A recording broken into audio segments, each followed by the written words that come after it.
My name's Stephen Burley. I lead the RCSB Protein Data Bank, which is headquartered at Rutgers, the State University of New Jersey, with additional team members based at UC San Diego and UC San Francisco. My colleagues and I are pleased to welcome participants from the United States and around the world to this RCSB Protein Data Bank training webinar entitled Teaching Enzymology with the Protein Data Bank, From Pandemic to Paxlovid. Today's agenda will include my short introduction to the Protein Data Bank, the PDB, and SARS-CoV-2. Professor Paul Craig will then teach you how to explore the SARS-CoV-2 Main Protease using our research-focused web portal, rcsb.org. And then Professor Shuchi Dutta will conclude with the webinar by working with you to make connections using rcsb.org.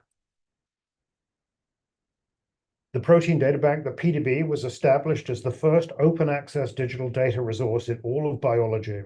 We will soon come to the end of our 53rd year of continuous operations, having been founded in October 1971 with just 7 X-ray crystal structures of proteins. 4 of the early structures motivating protein crystallographers to establish the PDB are illustrated in the right panel. Since its inception, the archive has grown nearly 30,000-fold to become the single global resource for experimentally determined atomic-level 3D biostructure information. As of last Wednesday, the PDB houses more than 222,000 structures of proteins, nucleic acids, viruses, and macromolecular machines. Recognizing the global importance of the archive, it has been managed jointly since 2003 by the Worldwide Protein Data Bank Partnership, including data centers in the US, Europe, and Asia, and 2 specialist data repositories for 3D electron microscopy and NMR spectroscopy. Once the data are archived in the PDB, our rcsb.org web portal serves as a one-stop shop for open access to the more than 222,000 experimentally determined PDB structures, alongside more than 1 million computed structure models coming from AlphaFold DB and the Model Archive. We deliver 3D biostructure information to many millions of basic and applied researchers, educators, and students around the world at no cost and with no limitations on data usage. For the avoidance of doubt, the provenance and reliability of both types of 3D biostructure data, experimental denoted with an Erlenmeyer flask, and predicted denoted with a graphics CRT display, are clearly identified on our website. This slide shows the rcsb.org homepage, probably the most important slide in the entire presentation. Highlighted within the red ellipse is the toggle that allows you to opt in to access the more than 1 million computed structure models, or CSMs, of proteins generated using artificial intelligence machine learning tools.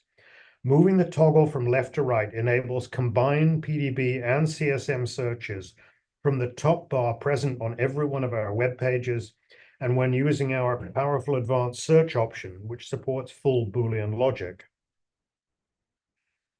PDB data are essential for responding to emerging viruses. Since the early 2000s, the world has faced down 3 major outbreaks of coronaviral infections that jumped the species barrier to humans. First detected in 2002, the SARS coronavirus infected about 8,500 individuals worldwide, killing just over 800 people between 2002 and 2004. The second coronavirus epidemic, caused by the Middle East Respiratory Syndrome, or MERS coronavirus, struck in 2012.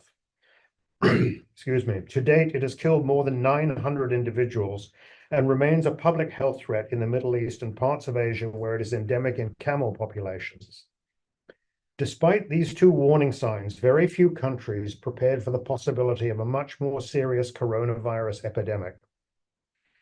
Fortunately for the global community, structural biologists and the PDB laid the groundwork for a successful response to the inevitable 3rd coronavirus wave. Effective mRNA vaccines were designed and antiviral agents were discovered with the benefit of open access to PDB structures of SARS-CoV, MERS-CoV, and SARS-CoV-2 proteins. SARS-CoV-2, the unseen enemy, is shown on the right within a respiratory droplet in a haunting painting by our artist in residence, David Goodsell. The RCSB PDB has been hard at work responding to the ongoing pandemic since the very first SARS-CoV-2 protein structures were deposited in January of 2020.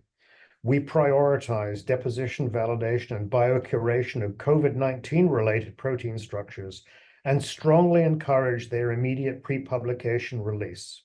I'm pleased to report that nearly all of our structure depositors chose immediate release instead of holding the information private until it was published in a scientific publication.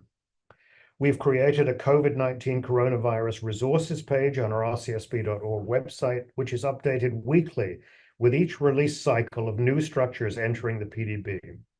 We've also developed education and outreach resources, such as this hand-washing animated video, and RCSB PDB Molecule of the Month articles written by David Goodsell, featuring the main protease, about which you'll hear more, the RNA-dependent RNA polymerase, and the spike protein. Again, you'll hear more about the spike protein. The organization of the SARS-CoV-2 genome is depicted schematically in this slide.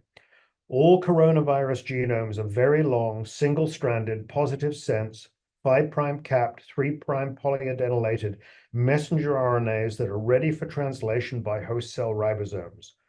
Most of the non-structural proteins are expressed within a pair of related polyproteins. Individual non-structural proteins are excised by two SARS-CoV-2 proteases. Both are non-structural proteins themselves and are part of the polyprotein. The papain-like proteinase cuts at 3 sites denoted in this image with dark blue down arrows. The even more important main protease, the star of our story today, cuts at 10 sites denoted with light blue inverted triangles.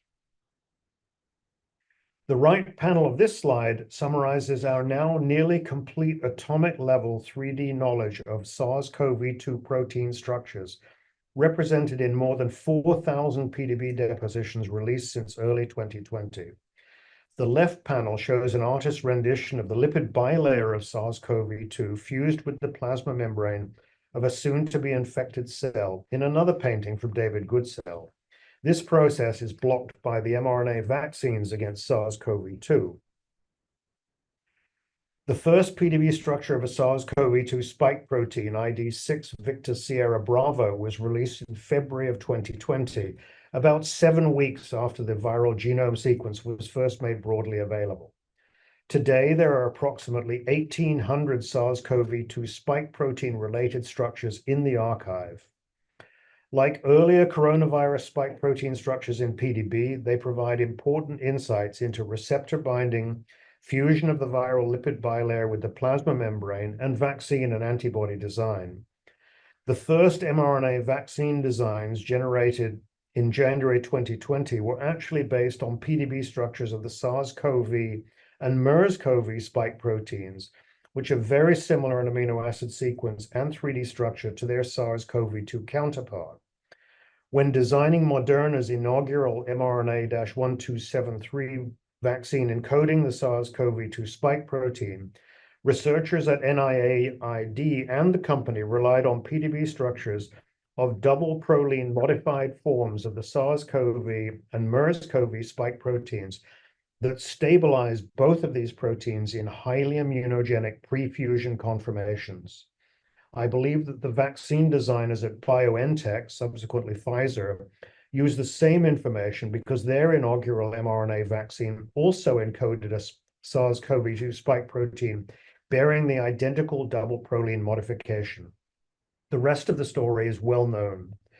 The two essentially identical, highly effective mRNA vaccines against COVID-19 were brought to the market in record time by Operation Warp Speed. To date, these vaccines and their successors have been administered to more than 5.5 billion individuals worldwide with impressive results. The vaccines designed with the benefit of open access to PDB structures are credited with saving tens of millions of lives globally and preventing severe forms of infection in hundreds of millions of individuals worldwide. You've got to love the protein data bank. Moving on, I'll now introduce the structure of the SARS-CoV-2 main protease, or MPRO. This symmetric homodimeric enzyme is the Achilles heel of the virus. Without a functional MPRO, the viral polyprotein will not be cut into its constituent parts, and the virion will be unable to replicate itself in an infected cell, stopping the infection in its tracks. SARS-CoV-2 MPRO is the target of Pfizer's highly effective, orally bioavailable small molecule drug, Paxlovid, which is a fixed-dose combination of nirmatrelvir, the active ingredient, the SARS-CoV-2 MPRO inhibitor, and ritonavir. The PDB currently houses more than 1,400 crystal structures of this essential viral protease, the first of which was ID 6-Lima uniform 7, deposited in January 2020 by colleagues based in Shanghai, approximately 2 weeks after the viral genome sequence became broadly available. Professor Paul Craig from the Rochester Institute of Technology will now take over and teach you how to explore the inner workings of the SARS-CoV-2 main protease with easy-to-use online tools freely available at rcsb.org. Thank you for joining us today, Paul. The floor is yours. Thanks very much, Stephen. And we're going to get started. We'll be going to the website very shortly, and in fact, spending our time there together. And so I encourage you to get your web browser up. And at this point, if it's not already there, I'm going to ask Shamara to circulate the link here. It says to follow along in this section, go to Exploring the SARS-CoV-2 Main Protease. If you'll follow that link, that should be in the chat, then you can go ahead and open that page. And I'm going to go there right now.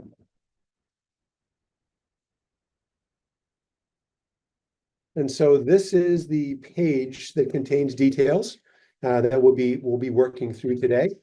And I'll be working actually in the RCSB homepage. Before we start exploring some very exciting features of the RCSB PDB website, I want to emphasize that our intention is to introduce you to these new tools in a way that will enable you to experiment with them and find your voice for working with this powerful technology. My friend Trevor Anderson introduced me to the concept of something called pedagogical content knowledge, or PCK, which I recently saw defined as the difference between knowing something and knowing how to help others understand it. So how do you teach your students catalysis? How about metabolic pathways or protein structure and function? Our goal is to help you find ways to use one or more of these tools to better help your students understand these subjects as you present in class. In essence, we want to help you expand your pedagogical content knowledge as a result of attending this webinar and digging deeper into the RCSB PDB website using the web page we've created. We will describe many resources and demonstrate a few. We may not get through everything that's on our agenda, but please use the web page that I've shared, this one, and work through that and do that. Particularly, I looked at the app, the people who are joining us as a group. A few of you are quite familiar with Molestar and the PDB website and some of the tools that we'll be talking about, but many of you are not. I also noticed names of a few old friends, and welcome to you, of course. So we want to help you learn how to deploy these resources to help your students explore enzymology. And hopefully participating and our plan is that you participate in the webinar by actually clicking the links and going through and following things on the web pages. So what we're going to do is I'm going to go to the RCSB PDB homepage. And we're going to start out by looking at that structure Stephen referred to before. 6LU7 or 6 Lima uniform 7. So I click on that, and it brings me to the structure summary page, or SSP, for this structure. And we're going to look more deeply at this page in a minute, but first I wanted to emphasize some of the features of the page. So the structure summary page is a list of resources, or a collection, I should say, of resources. We'll get to these. Structure is actually a page that will bring up the Molestar viewer. We'll be visiting that in just a moment, a few minutes actually. Annotations is links to validated annotated resources that directly connect to this structure. And you can see there are quite a few here, lots and lots of different options. We're not going to explore these today, but I would encourage you to do that yourself. Experiment talks about how the structure was determined. Sequence provides a lot of annotation. You'll notice we've got the sequence on the top of the screen here. And if I scroll, I've used my mouse to scroll down, you can see, we can actually see the individual amino acids identified here on the top. We'll be doing that a little bit more later. And then on the left-hand side are a variety of different resources that you can look at and explore more deeply. And when I click on one of these resources, Wbinar outlier, and I go in here and I find one, when I mouse over it, if you look on the right-hand side of the screen, in this area right above the annotations, you'll see that there's information provided there. And we're going to come back and look at the sequence annotation page, which includes this annotation. Genome just shows us the full genome of the organism. And you'll notice that our structure 6' uniform 7, the main protease, is this small portion of the polyprotein. And finally, versions is a tab that tells the history of this deposition. Also notice on the page you can display the files. You can download the files in various formats. And there's something called Data API, which will be the subject of other webinars in the future. We're going to go back to the structure summary page. So please click on that link so you're back on this page now. And I wanted to review some of the features. Before we do that, I want to go to the first poll question. So Mike, if you could bring that up. So which of these tabs have you explored before, of the ones I just pointed out? And please go through. You should be able to collect more than one of those. So you can select as many of those as you have used in the past. And we'll give you about 30 seconds to fill this out.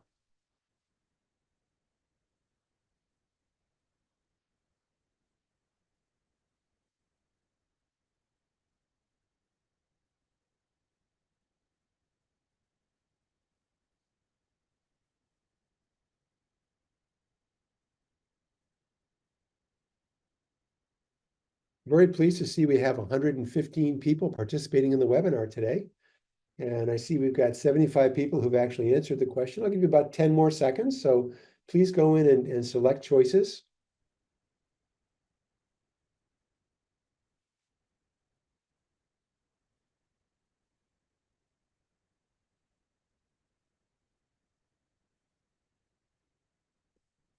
All right, I'm going to close the poll.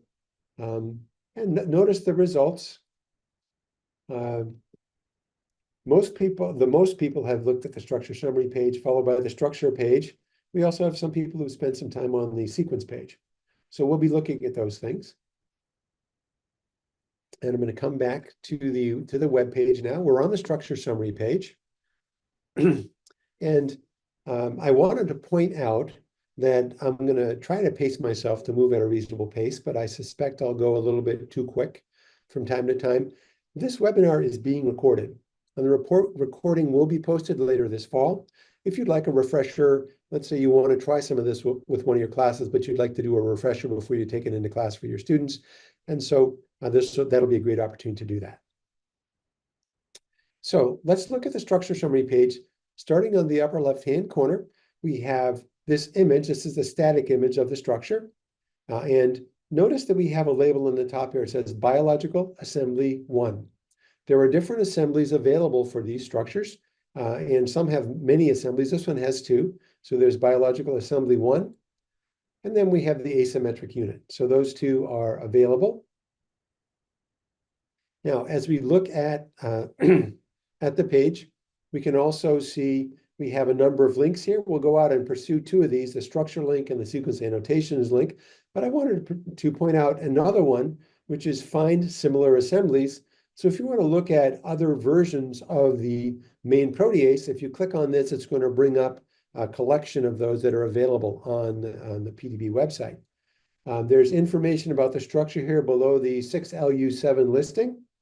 And in fact, we have what here is the WWPDB validation.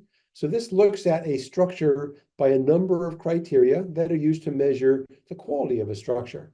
And I'll simply say that blue is better. And so the more of these indicators are in the blue, the better indication it is that it's a higher quality structure. Scrolling down the page, I'm now looking at literature.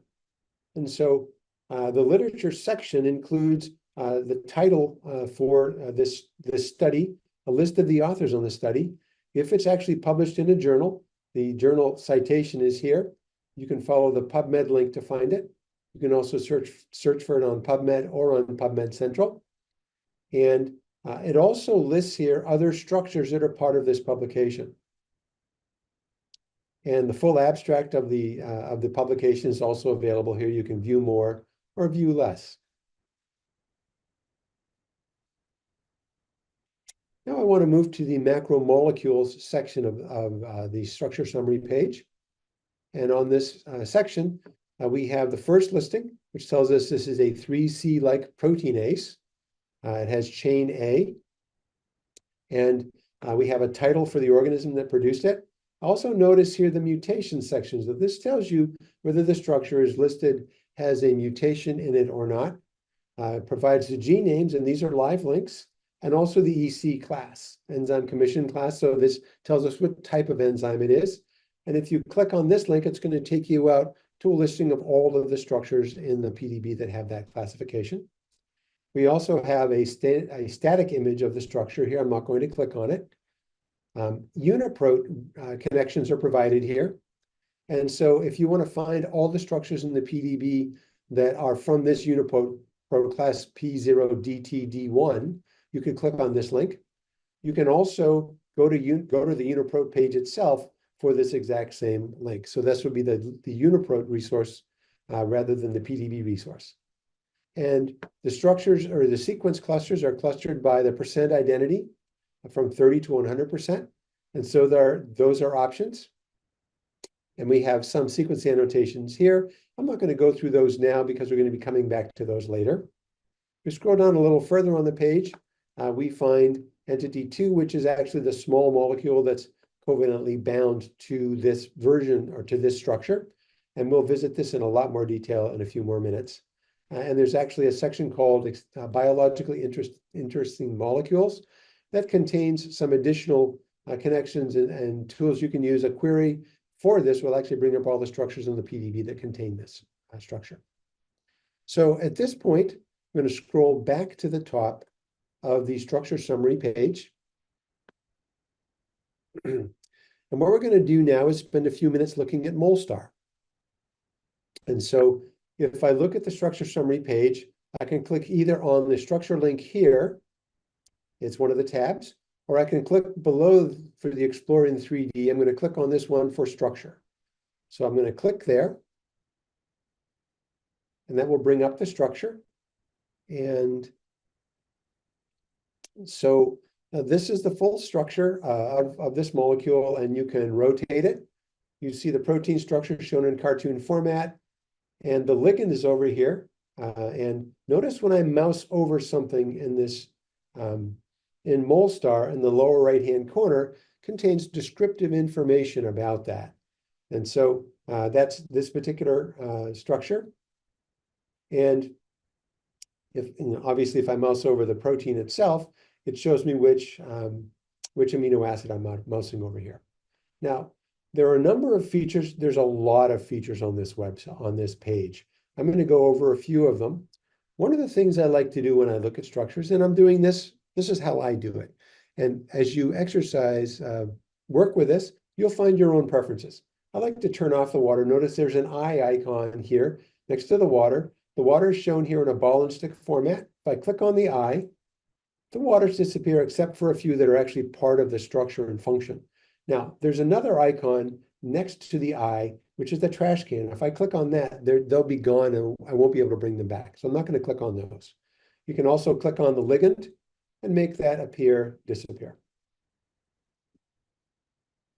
Now, I wanted to point out that the top of this window contains a sequence for the protein. So I can go through, and the full sequence for the protein structure is here. There are also some drop-down menus, so you could select different parts of the structure from this menu. And at this point, I'd like to point out what we call the toggle selection menu. So on the right of the display panel, which is where the structure is shown, we have, if I mouse over this arrow, then it says toggle selection mode. I'd like you to go and try that now. I'll give you about 10 seconds to do that.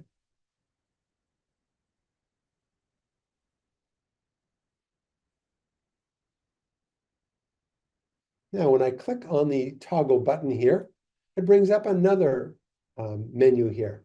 And the menu here includes a number of features.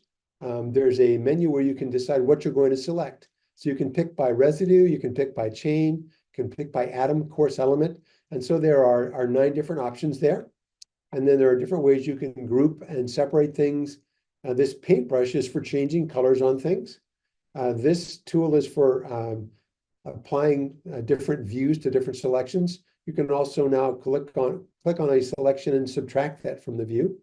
And so these are all options that we have here. And another thing I wanted to point out, which will really help you with Molstar, is if I go on the page and there's a documentation menu here on the top, please click or please mouse over that. You don't have to click on it, just mouse over it. And then I'm going to come down this page to exploring a 3D structure. I'll give everybody a few seconds to catch up on that.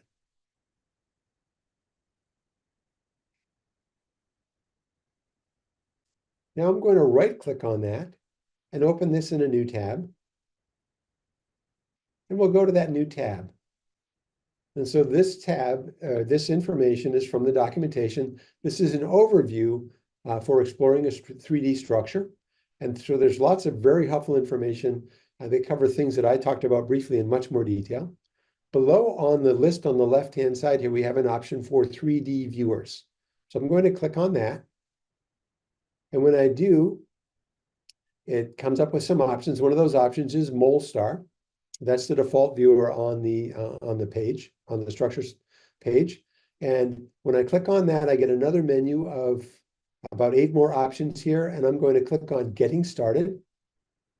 And I just did this because I wanted to point out that there's a video on this page, Molstar Exploring Overall Shape and Local Environments. And if you're new to Molstar or fairly new to it, I'd encourage you to watch this and to see what's done there.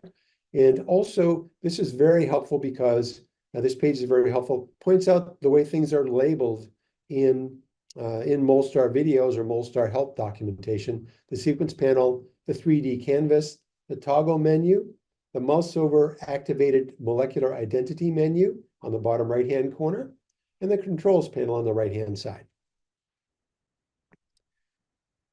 So what I'm going to do now is I'm going to go back to that structure page.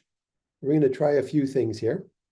There are lots of features here, and I'm going to end by exploring one of those features, assembly symmetry. And it's shown here in the control panel on the right-hand side. If I click on assembly symmetry, please do that. You'll notice that it identifies, once again, it says 6LU7 here to make sure you're still looking at what you're looking at. Now, if I click on the enable button, it comes up and shows me there's a box there, a cage that holds it. And I'm going to rotate the structure around, and the axis of symmetry is shown there in the middle. And so I'm rotating it around, so I'm looking right down the axis. Now, this is a 2-fold symmetry axis, and with this axis, if I'm on the end of the axis, I see an ellipse there. If there were a 3-fold symmetry axis, we'd see a triangle.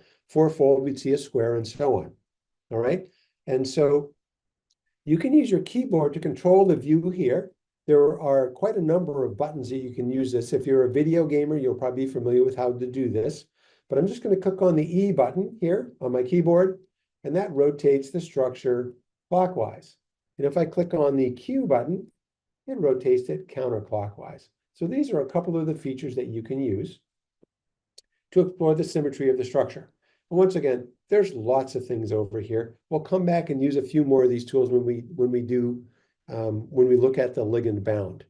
And at this point, I'm going to ask Mike to bring up the second poll question, which is, which features of Molstar have you explored before? We'll leave the poll up for 1 minute. And you can select more than one choice here. So please select all the choices that apply to you. Hey Paul, just while we have a break here, there was just a request that if you're going through, I guess, some kind of text, if you could just highlight with your mouse, just because zoomed out's a little hard to see. I see. Okay, I'll do that.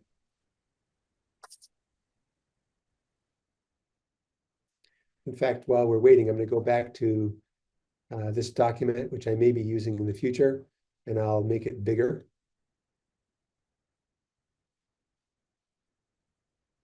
So that'll make it easier to see. All right, we've got about 10 more seconds here. So please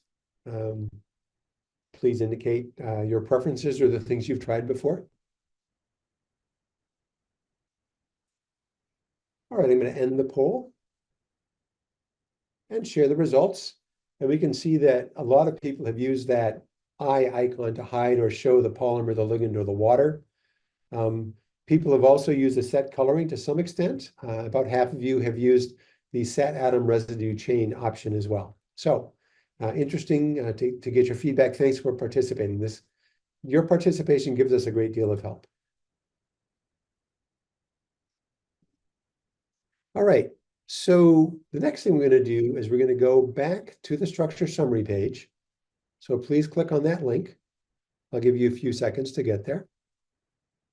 And make the text a little bit bigger here.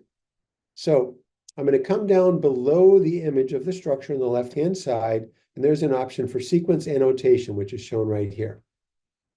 And I'm going to click on that link. So, and I'd like you to do that as well. And that brings up our sequence annotations page. And on the left-hand side, we have those annotations that I showed you before, and that are shown on the annotations tab. On the right-hand side, we have a MolStar viewer window. And the default is that the toggle menu is selected on. And so the options up here are default. And so I just wanted to point out a few things here.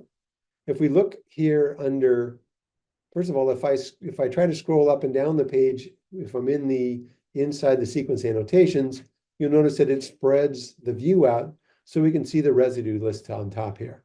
So if I want to move down the page, I've got to get over here on the left-hand side, and I can scroll up and down that way. So if I look for the active site residues, if I click on this dot, this brings us to histidine 41. And you can see on the right-hand side, here's histidine 41, and in the lower right-hand corner, it's identified as hist 41. All right, so we have that residue that's shown there. And then if I click here, this brings up cysteine 145, and I'm scrolling in the page here, and you can see that there's a C in the chain A sequence at the top of the sequence annotations, half of the browser. And so I come over here, and I can see that we have this is the sulfur on cysteine. Here is the histidine again. And in fact, the ligand here is covalently bound to the sulfur on histidine. So that's shown here. And, once again, this webinar is about teaching enzymology with the PDB. And so, think about how you would use this. And here you can show the hydrogen bond between the two active site residues that cause that thiol protease to be more activated, or the thiol group there to be activated to attack a peptide bond. And here's the ligand that is covalently bound to that active site cysteine residue. One more feature I wanted to show here is that if we look at mutagenesis, scroll back out, and we can see that once again that residue has been mutated before the cysteine 145. But also, if I click on this residue, it brings us to another residue, serine 1, that's been mutated. And notice when I click on a residue, it changes the view that we see in the structure. So now that serine 1 is selected and highlighted. And likewise, if we go over here, we look at glutamine 306, which has also been mutated. Not in this structure, but in other structures. So that's the sequence annotation viewer. We have a third poll now we'd like you to complete. And the question is, what other features of the sequence annotation viewer do you think you would use to examine or teach about this enzyme catalysis? And we just picked a few of these options. We didn't pick all 20 of them. So please go ahead and enter your answers, and we'll give you about a minute to do that.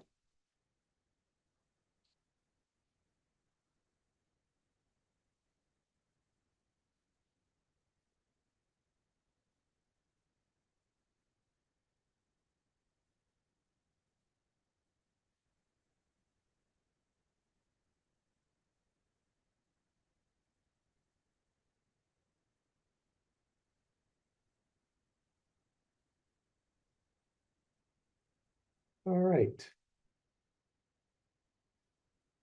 A little over half of you have completed the poll. There's 12 more seconds, so please go ahead and check those boxes that apply to you.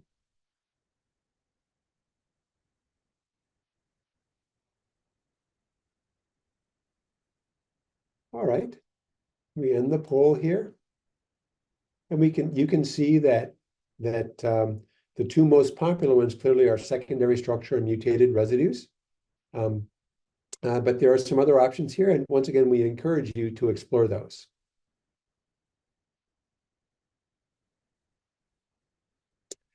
We'll conclude my portion of the presentation by exploring another PDB structure of the COVID-19 main protease. So I'm going to go back to the main page here. You can get that just by clicking on the RCSB PDB in the upper left-hand corner. Then in the search box, I'm going to enter 6 X-ray Hotel Mike. So 6XHM, and search for that. And that brings this structure up. So this is the structure summary page. I'm going to wait 5 or 10 seconds while people make sure that as many people as possible get on this page.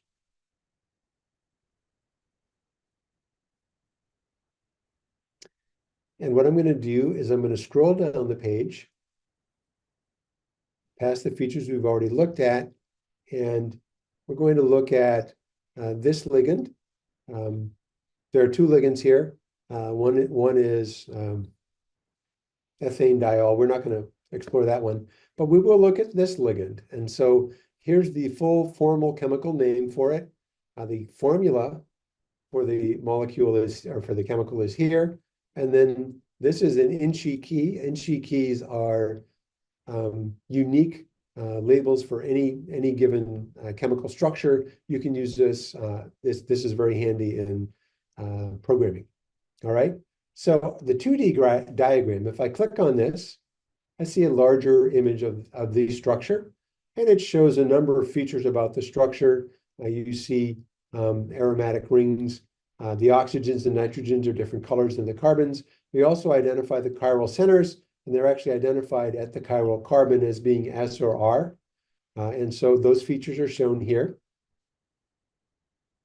And then the next thing we're going to do is go to 3D interactions. And I'm trying not to lose you here. I want you to keep up. So if we go below there, there's a drop-down menu called interactions.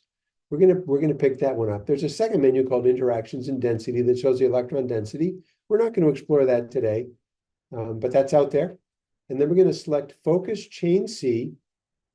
It says auth A. That means the author called it chain A when they submitted it, but it's actually formally chain C in the protein data bank. So if we click on that link, it brings us to a MolStar page. And I'm going to shrink the page a little bit so the whole thing fits on the screen. And so here we have the ligand that's shown on the MolStar page. And what I'd like you to do first is figure out what the ligand is and type your answer into the Q&A box. So I'll give you 15 seconds to do that. And as a host, I don't actually see the Q&A box, but others are seeing it. So if somebody could report to me when we've got a fair number of responses there.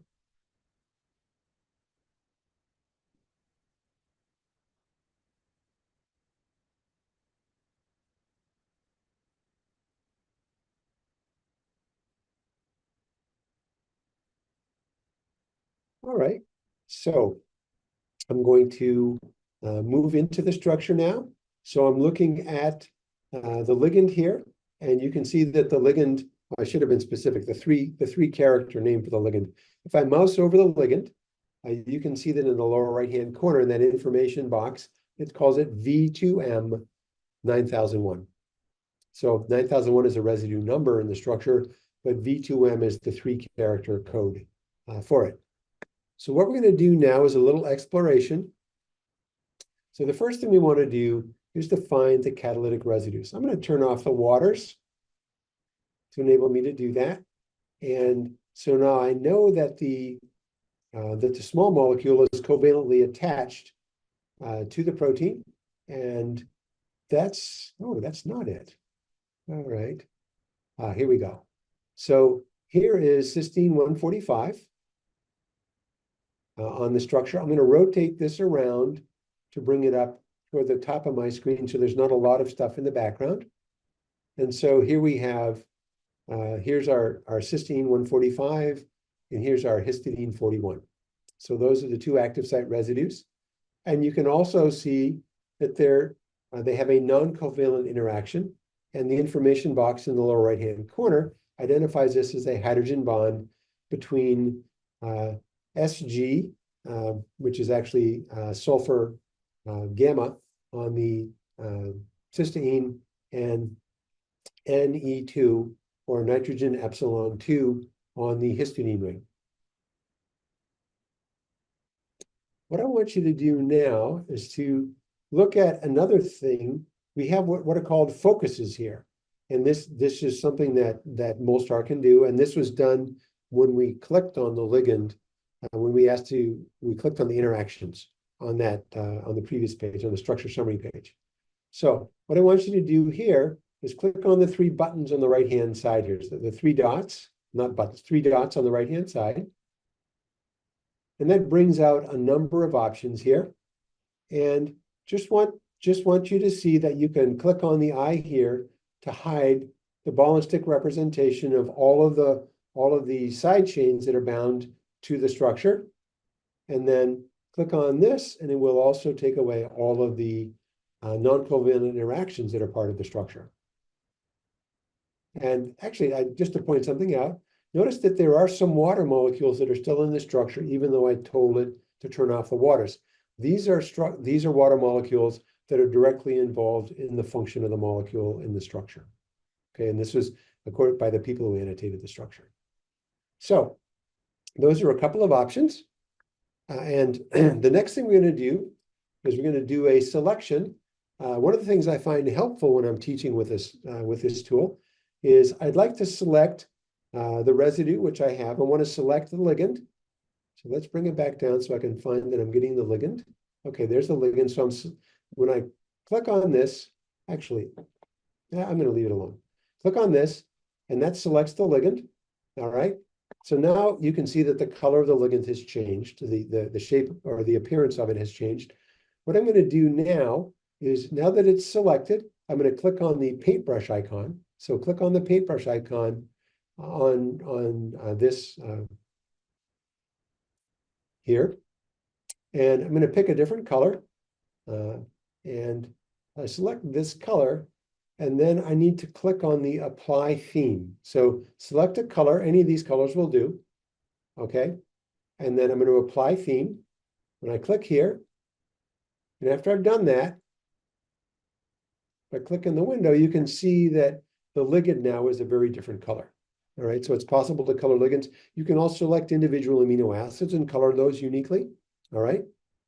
And the last thing we're going to do here is a distance measurement. And I see that I'm running up against my time, so I'll still do this so that you can see what's going on. I'm going to click on the measurements box here. All right.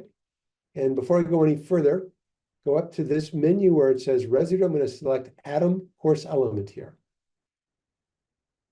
And my goal here is to measure the distance of the hydrogen bond between the sulfur on the cysteine 145 and the nitrogen on histidine 41. So I click here on add. Once I do that, I'm clicking on that sulfur first. And notice the 1 appears on it. Then I click on the nitrogen on the histidine next. And then finally, I'm going to click here on distance. And when I do that, I'm going to scroll and zoom in a little bit. You can see the distance is 3.71 angstroms for that hydrogen bond.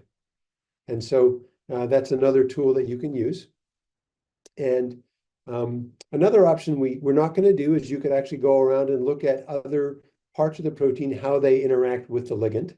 But at this point, what I'm going to do is I'm actually going to turn the webinar over to Dr. Shuchi Dara. And I'm going to stop sharing my screen, and that will enable her to share hers. Shuchi. Thank you, Paul. Hello, everyone. So I'm going to take over from here, share screen. Just a moment. Sorry. This.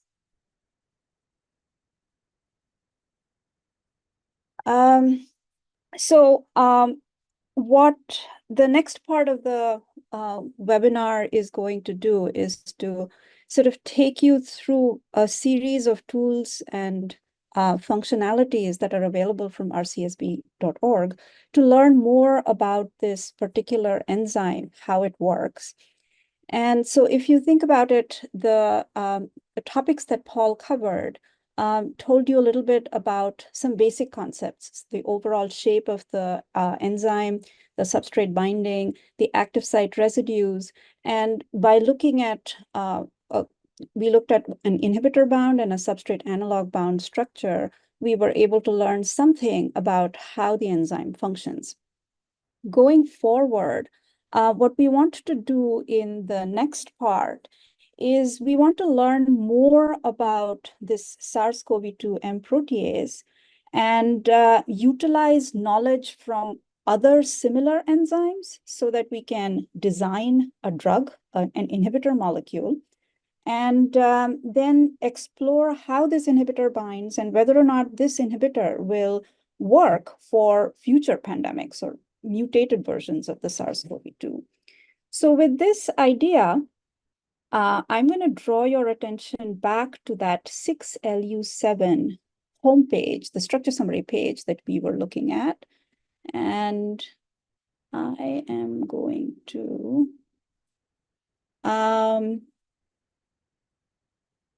encourage you to continue using the document that the link for which was shared, and Shamara, maybe you can share that link one more time. The instructions that for following along and links are included there. So I am going to go to the home page and type 6LU7.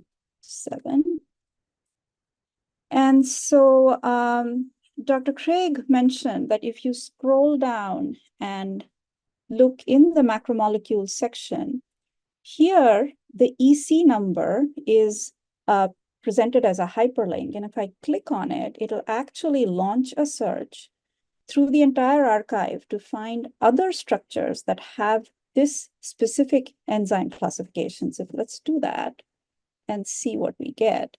So I wanted to draw your attention to the fact that if you look at the top of the page, the search says find all structures with EC number 342269.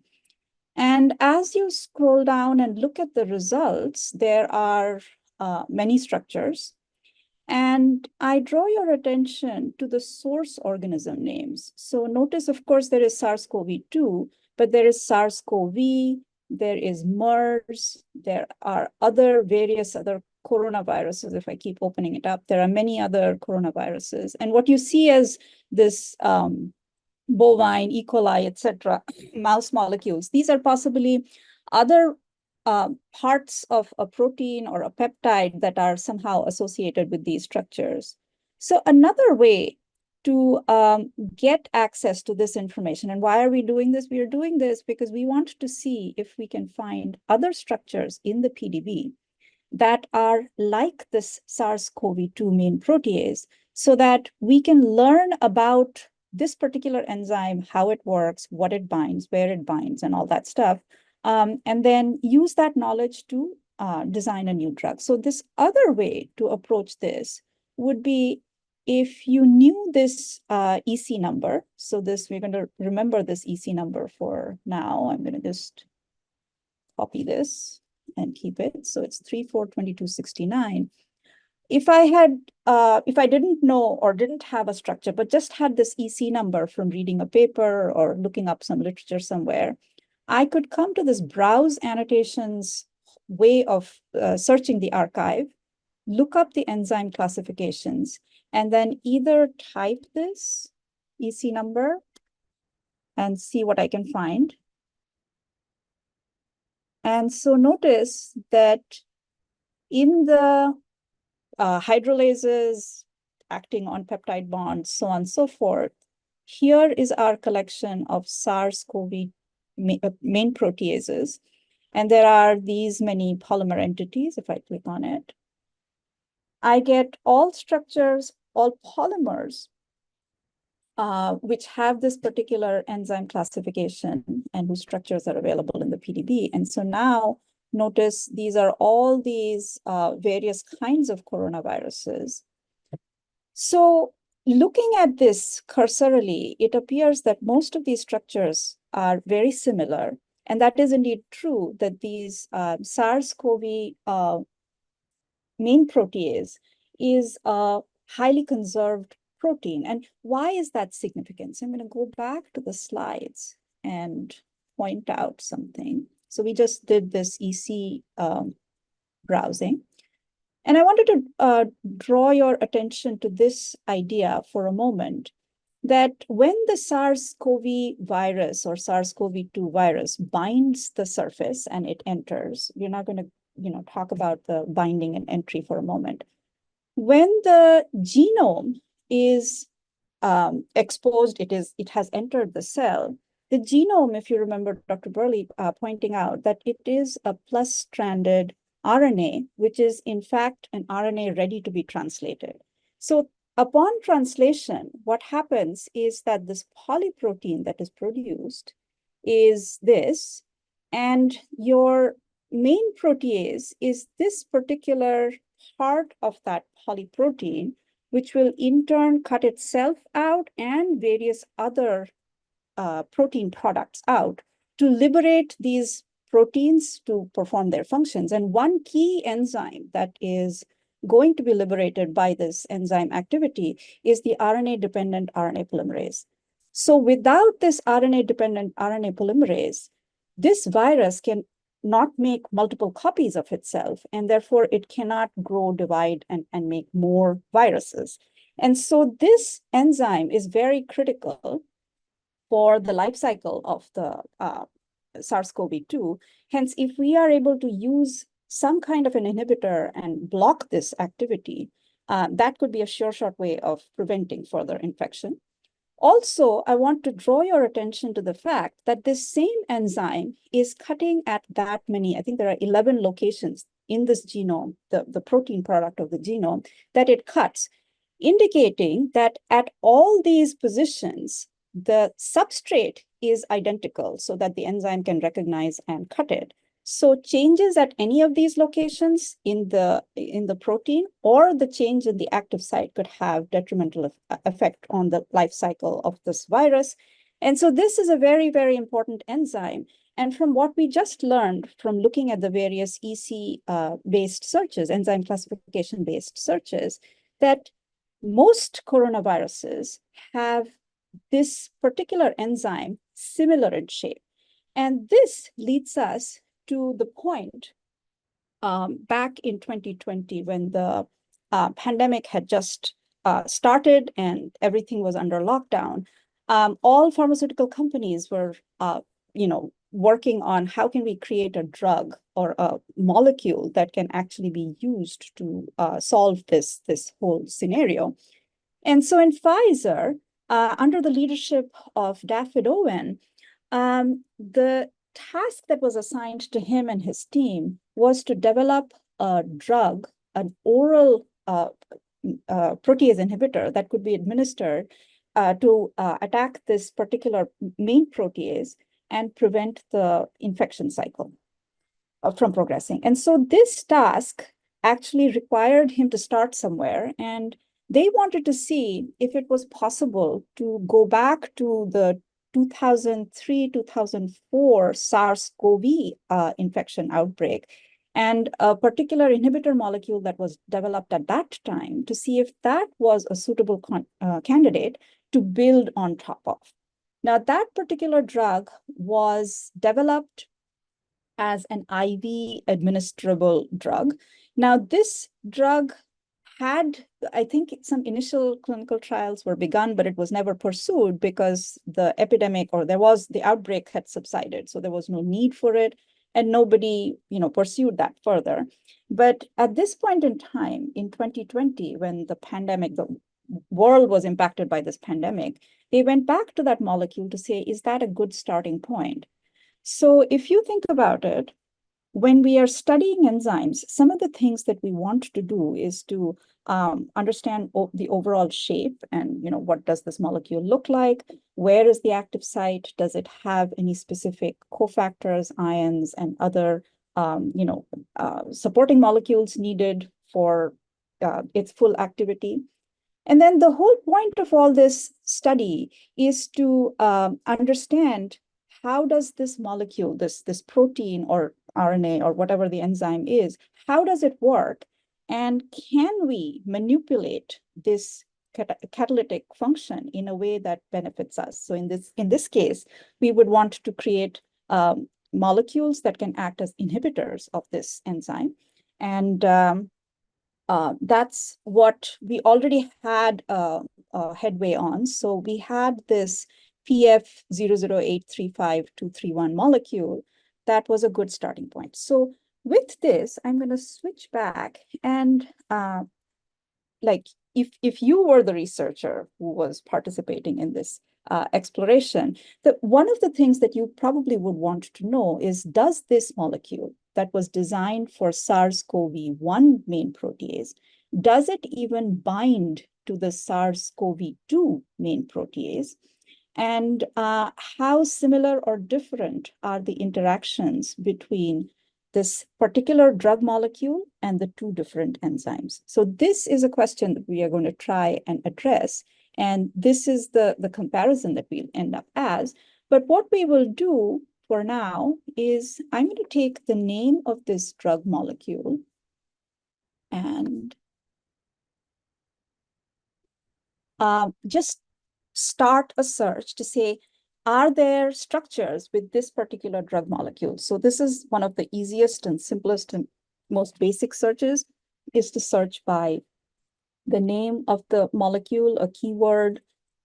So let's do this search. And indeed, we have a bunch of structures that have this particular drug present. And so we are seeing some Delta coronavirus and some other structures. Now, my interest in doing this search was to find out what is the molecule that is this PF00835-231.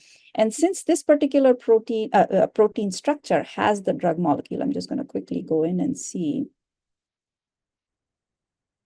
if I can find it. And the drug is this particular drug, V2M. This is the same structure that Dr. Craig was showing you a few minutes ago when he was exploring a particular structure. So we have this particular drug. Now let's look at this quickly.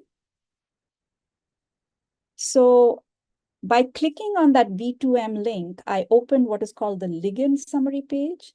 And the ligand summary page tells you information about the chemistry, some chemical details. And if it is an FDA-approved drug, there will be links to the drug bank and other resources like PubChem is listed here. And what I like to use this for is to quickly search the entire archive for all structures that have this particular ligand present. So it says that there are 15 entries. Let's open this up. And indeed, the first two structures that we get in our list is the V2M molecule bound to SARS-CoV and SARS-CoV-2. So if we are able to look at these two structures in much the same way that we did when Hall was showing the MolStar tool and so on, we can quickly convince ourselves of whether or not these two molecules are binding in similar ways. So again, the drug is this old molecule that was designed in 2003. And the question is, does it bind in the same manner to both the SARS-CoV and the SARS-CoV-2? So I'm going to open actually two tabs. And we can look at this quickly. So this one is the protein SARS-CoV. This is SARS-CoV. And I'm going to open the structure summary page, or actually better still, I'm going to scroll down and look at the ligand interactions like you saw in the previous demo. And here we see this is our drug molecule. And the drug molecule we see is covalently linked to this cysteine 145. And that is right next to this histidine 41, which is the other residue in the catalytic dyad. And let's look at what is happening in SARS-CoV-2. In SARS-CoV-2, we'll try the same approach and open the interactions.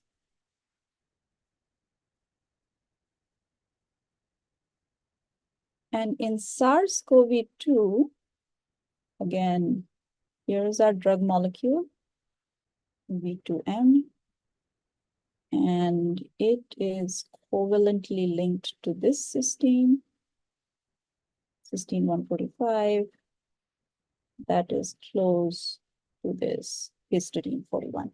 So pretty much the same chemistry is happening. And of course, there are other interactions, hydrogen bonds and other things that are going on in the neighborhood. And so besides these two catalytic residues, you can see that this particular glutamate is interacting with this part of the drug and so on. So you can look at this in detail. But I'm going to pause here and see if there are any questions in the Q&A. Are there any questions? Everybody is following along. So far, so good. And if that is the case, I wanted to come back to this point. So we have convinced ourselves that this old inhibitor molecule does indeed bind to both the SARS-CoV and the SARS-CoV-2. And from looking at the interacting residues, it seemed like even the numbers were the same and everything was highly conserved. But just to convince ourselves, what if we could superimpose the structures of these two proteins to see how similar or different they are? And to do that, I'm going to go to the home page. And from the top, there is under Analyze, there is this pairwise structure alignment tool.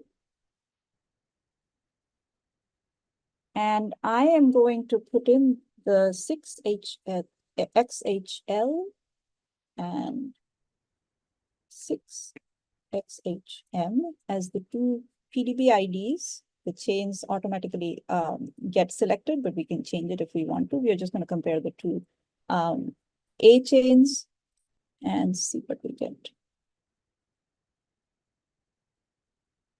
So notice that as soon as we did this alignment, it is telling us that the root mean square deviation between these two structures is 0.56. So this is really, really similar. So this is pretty much almost identical.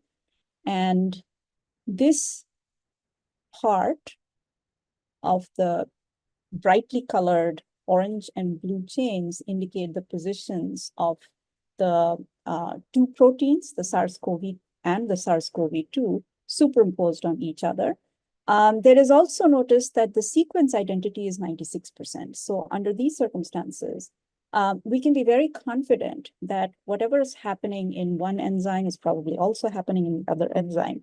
And so the starting point of using this molecule as a good beginning inhibitor molecule to design a drug is a good place to begin. It's a good place to start.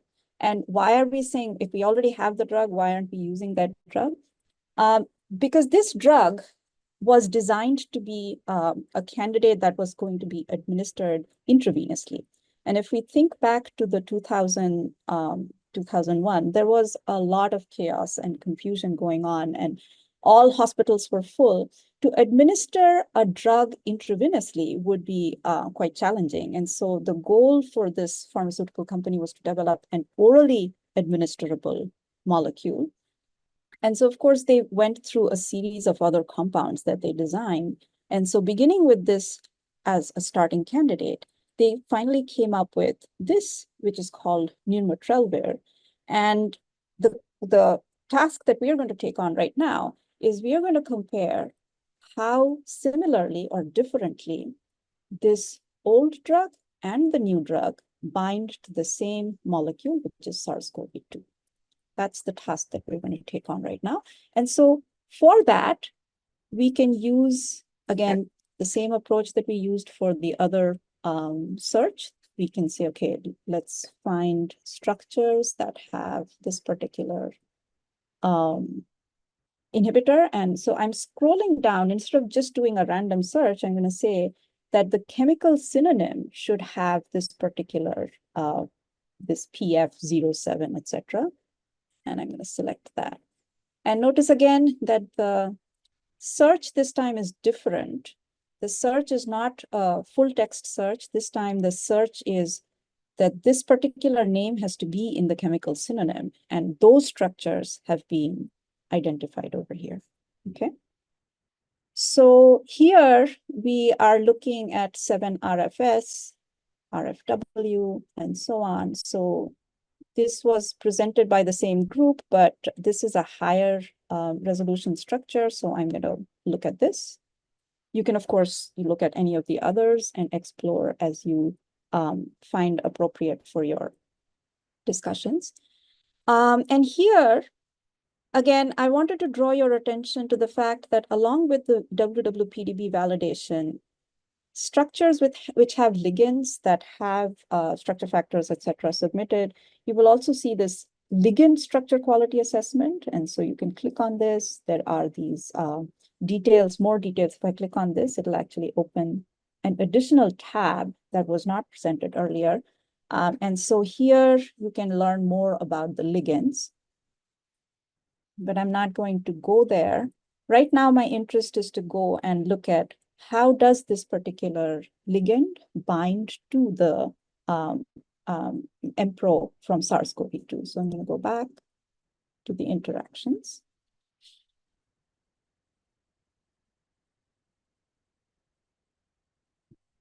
And so here is our molecule. This is our drug molecule. And if we rotate it around, we see that here's our cysteine 145 and histidine 41. So if you notice, as I'm mousing over, there are two numbers listed. One says histidine 42, the other says auth 41. So this is, you may encounter this discrepancy or this way of presentation in many other structures. So the auth 41 is what the author called it, but for some other reason, maybe there was an extra residue from histag or something else that in the internal nomenclature got assigned the number 1, hence this number is off. And so you may see these discrepancies. So depending on whether you are relying on what is the numbering in the PDB's file, internal numbering, or whether what the author called it, as is presented in the manuscript or other publication, poster, etc., you may have to adjust that numbering. But the mappings are all done. So same histidine and cysteine binding to this drug. The other interactions may be slightly different, like there was this glutamate that was interacting. It is still interacting, but it is interacting maybe to a different chemistry and so on. So this is something you can explore. And again, we can do a similar comparison and superposition. And I think you will come back and see, of course, the protein will be the same because it's the same SARS-CoV-2 Main Protease. But what could show up in doing a superposition between the old drug and the new drug-bound structures, we learned that the overall conformation of the entire protein or any of the loops is not significantly different if we did this. So I am going to, again, see if there are any questions. So I see that there is a question about, does the PDB correct the name of the ligand if it is put in incorrectly? So I wanted to, say that when a new ligand comes in, which has never ever been seen in any of the structures, there is a back and forth between our biocurators and the authors to make sure that we get the chemistry correct, that we get the interactions and everything correct. And so as necessary, the name will be decided. So the chemical name is assigned by various tools that we have. And as the molecule is, studied and it becomes a drug, let's say, synonyms and things can be added. Some of these are added via other resources like Drug Bank and other resources that add more information. I hope that answered your question. So I wanted to point out what we have seen so far is that we've learned a little bit about the target enzyme that we can learn from other similar enzymes and apply that knowledge to design new molecules or drugs that can bind to the active site of this particular molecule. So we took this old molecule and designed, not we, the Pfizer group, they designed a new molecule.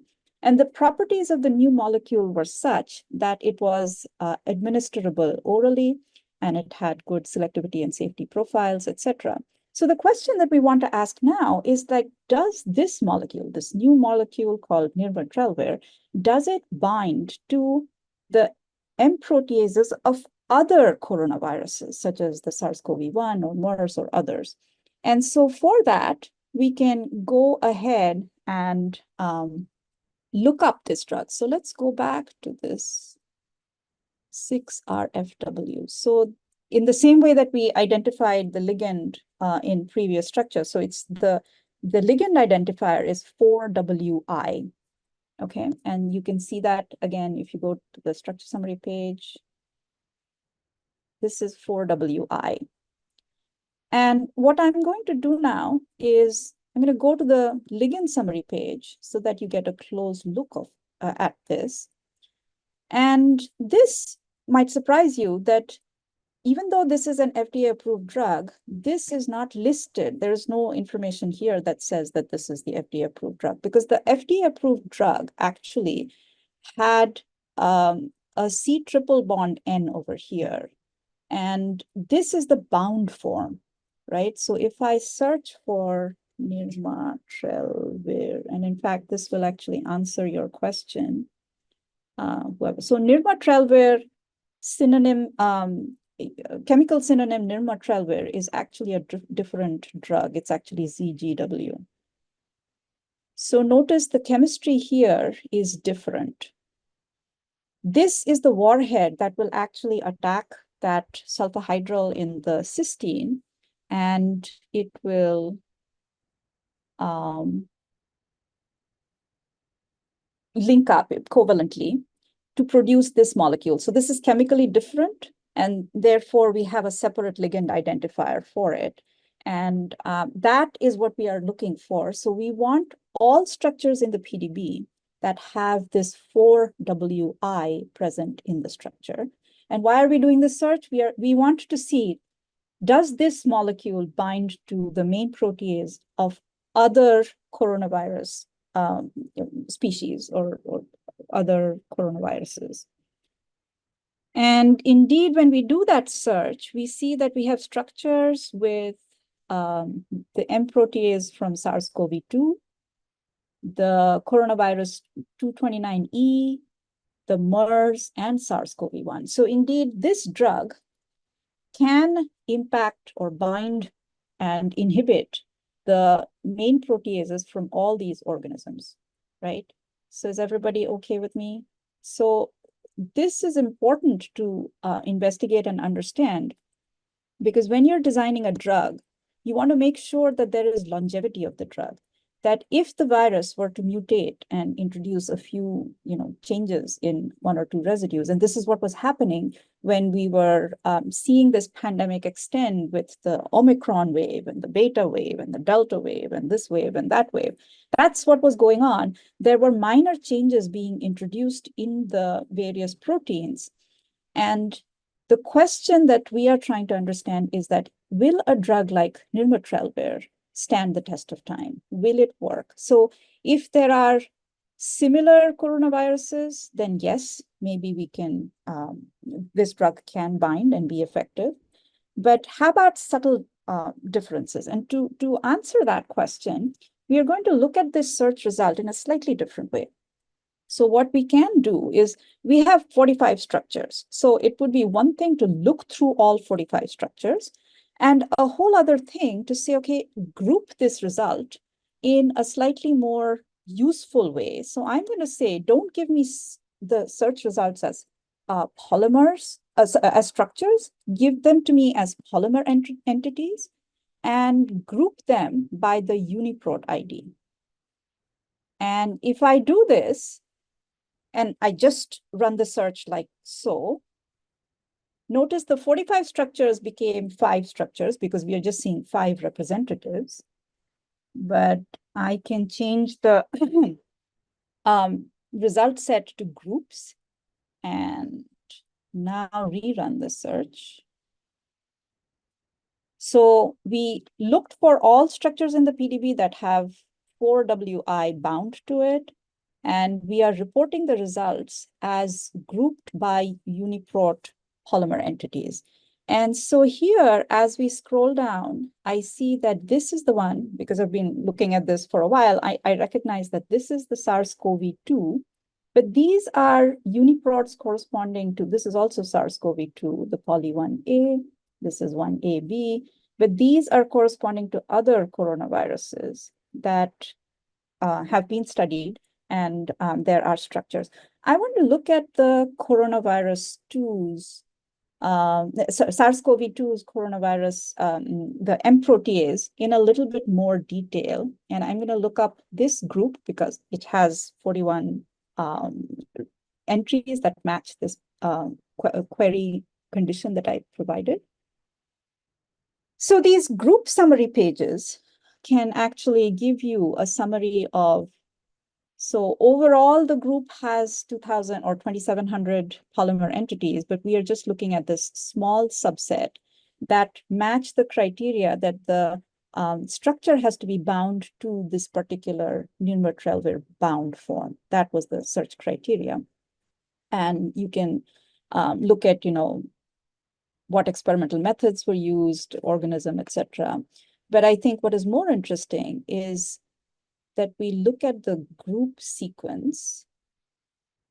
So much like the sequence annotations that we were looking at, we are preparing a similar presentation, but this is with a group of structures. So if I scroll down, we don't have just one structure, we have all these structures that are matching this particular thing. And at this time, I will ask Mike, can you pull up the poll number 5 question? And the question that I'm asking you is that this is the UniProt sequence. Why do you think that all these entries match only to this small little part? What do you think is going on? Or how would you interpret this? Okay.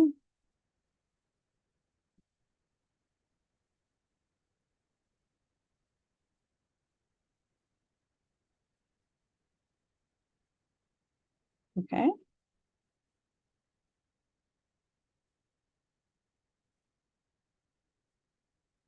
And so I'm going to stop the poll here and see that majority of you are thinking that this is the active site of the enzyme. Some of you said that this is the sequence that corresponds to MPRO in the polyprotein, and it's actually this answer that is correct. So if you see, the polyprotein was this large translated product that had 2 proteases, many other proteins that are synthesized.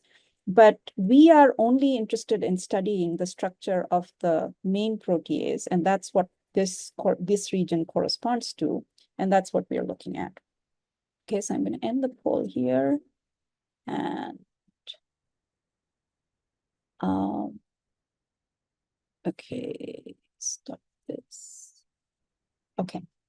So now, to be actually, more interactive with this, I'm going to scroll up to the top of the page and click on this Explore Sequence Alignments in 3D and click on this. So it's going to open the same side-by-side view that you've seen earlier. But again, instead of having access to just one structure, I now have access to all these structures. The question that I'm going to ask here, that what we're seeing in these little pink bubbles, these are positions of mutations. So if I zoom in,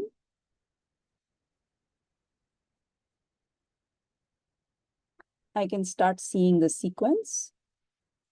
And so this is one of the active site residues. If I click on it,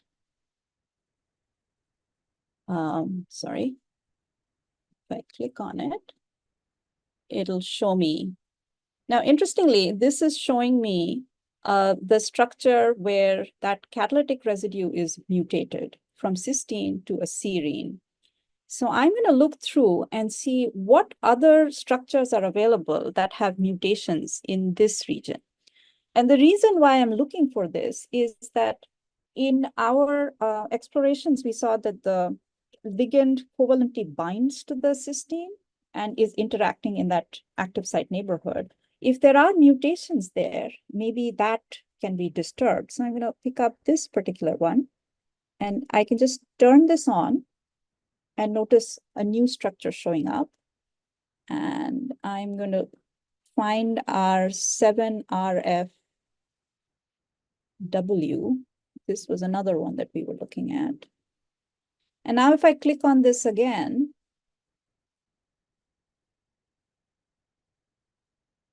so I can see that there are structures with cysteine and serine. And I can say, okay, I want to see what's going on with this particular residue. So this has glycines all the way through, but the mutant has a serine. So if I click on that, I can see that this serine side chain is sticking out, whereas in the other structures, there is glycine. So basically, what I'm trying to show you is a tool where you can look through all these various structures which have mutations at various places and turn on and off. I can just turn on and off these superimposed structures and visualize the interactions and see how the mutation may have changed the structure.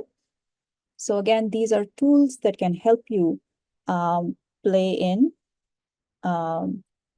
learn more about the,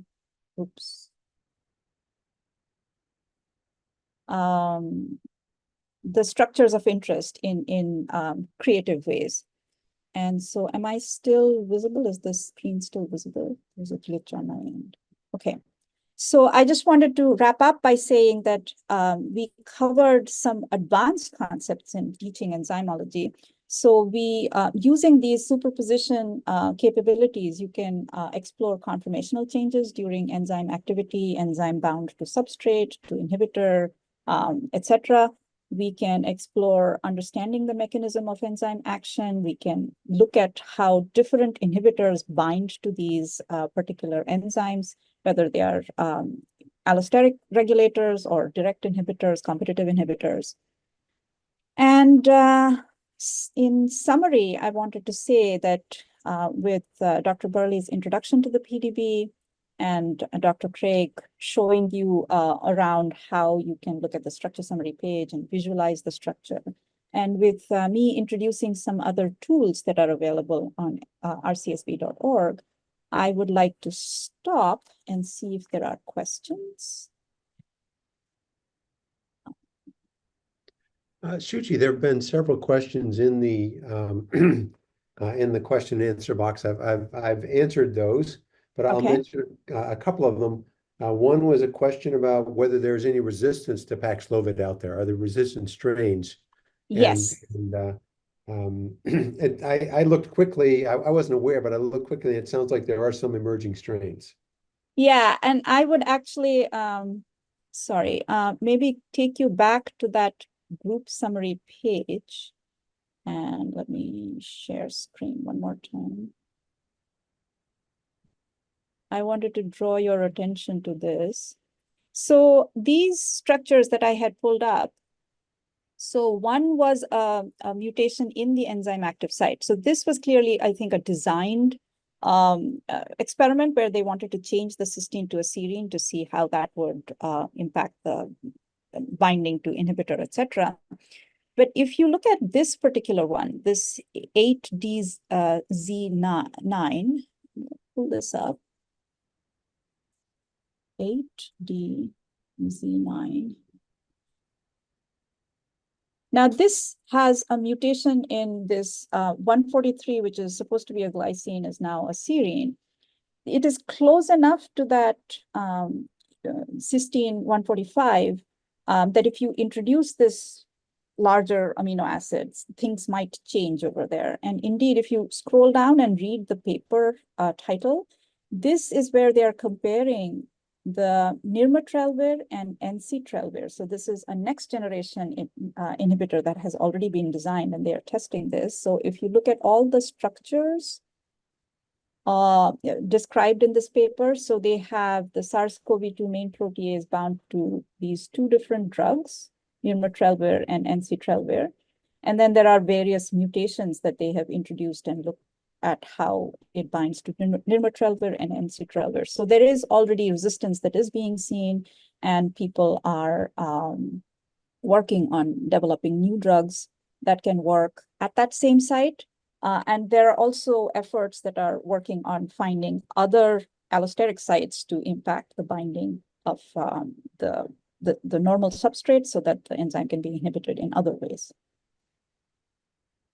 So was there any other question remaining in the QA that is not answered? I see some more. Here's another one. How can we design new inhibitor molecules analyzing these changes in the protein due to mutations using these approaches? And so these are, this is something that people in the pharmaceutical industries and even in academia who are developing new molecules, they are using these structures to understand the various interactions and then tweak them. They're going to look at how, if we add a group here and change, there is computational chemistry also involved here that people may be doing, and then people actually go ahead and solve structures of these new molecules that they're developing. So for that, I would ask you to read the Daffyd Owen authored paper that actually describes the journey from the old SARS-CoV inhibitor to nirmatrelvir. And those same ideas can be applied further to design more molecules. That's where I would stop.